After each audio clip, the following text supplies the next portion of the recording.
As a new year dawns on the Middle East, doubts persist in the West Bank city of Hebron that these latest talks can bring change.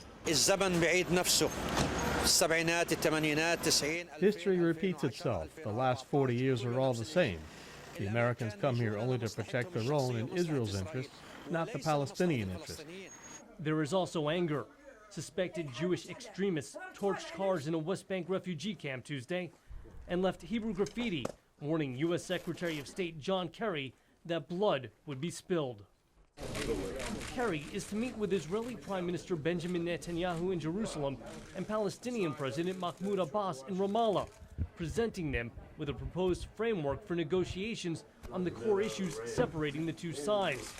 But earlier this week, the U.S. State Department was quick to downplay expectations. Deputy spokeswoman Marie Harf. We're hoping to make progress in narrowing the gaps on this trip, but don't want to predict whether we'll reach agreement on this framework during these few days. A lack of progress has all but ended hopes of getting a final agreement by the initial target date at the end of April. And in some ways, the sides seem as far apart as ever. Kerry's trip follows Israel's release of 26 Palestinian prisoners, part of the U.S. brokered deal to restart the talks. The Palestinian president personally welcomed some of those prisoners. We will not sign a final peace deal with Israel until all the prisoners are released.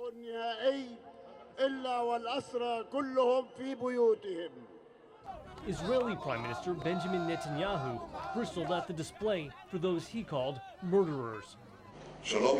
Peace can only exist when the education for incitement is stopped. Only when the education for the disappearance of Israel and the glorification of terror is stopped. Adding to the tensions, Israel's plans to announce more building in the West Bank, something it has often done after a prisoner release.